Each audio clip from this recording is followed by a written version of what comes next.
Mindaugas Laukagalis from Lithuania National Radio and Television. I also have a question about regional plans.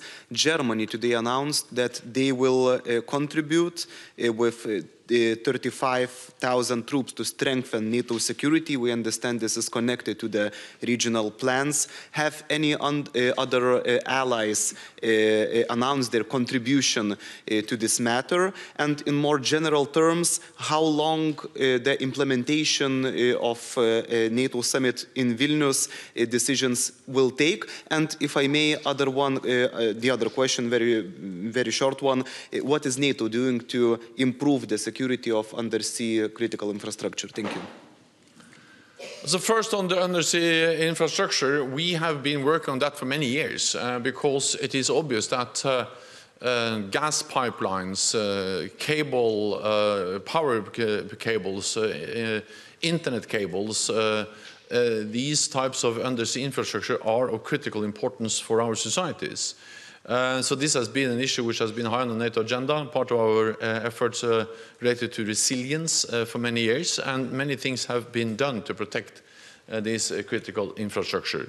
Then, of course, after the damage to the Nord Stream pipelines last year, we stepped up and significantly increased our presence in the Baltic Sea and the North Sea.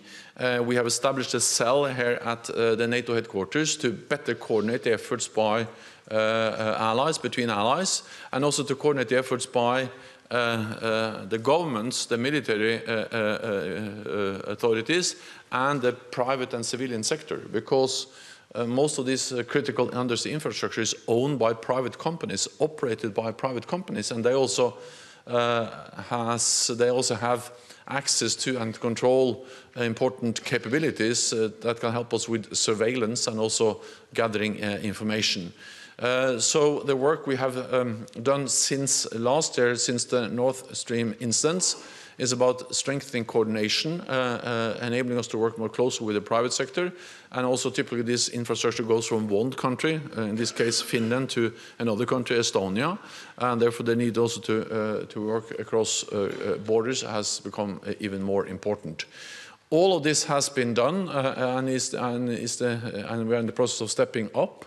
At the same time, I think we need to realize that undersea infrastructure is extremely vulnerable, because we speak about thousands of kilometers of cables or pipelines, and of course there's no way to have military presence along all these pipelines and infrastructure all the time.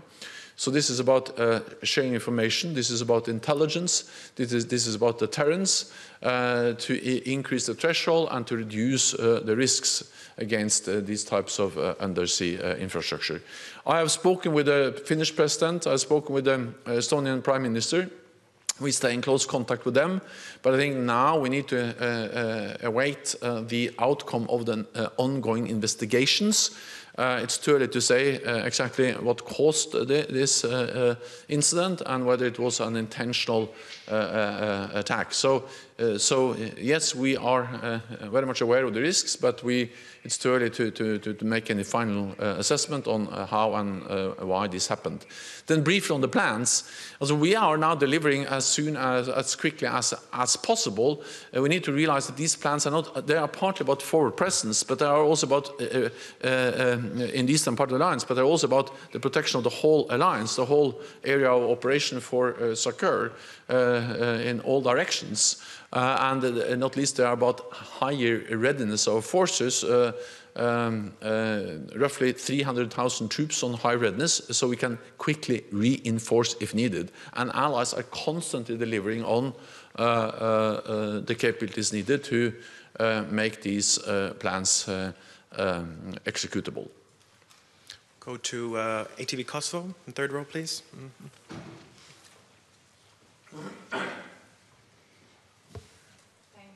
Flaka Vitaku, ATV Kosovo.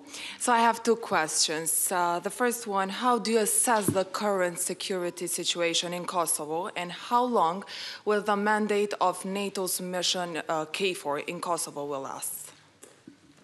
Well, first of all, we have a very clear UN mandate, and of course we continue to follow up on that mandate, and there is no indication that mandate will change. And NATO has a history. We have a responsibility in the Western Balkans in general and in Kosovo in particular, and we take this very seriously. So we have now increased our presence with several hundred troops in Kosovo, with new battalions from Romania, from Bulgaria, and also the United Kingdom has also deployed more forces as part of the NATO presence in Kosovo. So this was one of the main items or issues discussed at the Defense Ministerial meeting. There is a tense and difficult situation. We follow that very carefully. We have increased our presence, especially in the north, and the main message is that both Pristina and Belgrade need to refrain from actions that can further escalate the situation or increase tensions, and refrain from inflammatory rhetoric.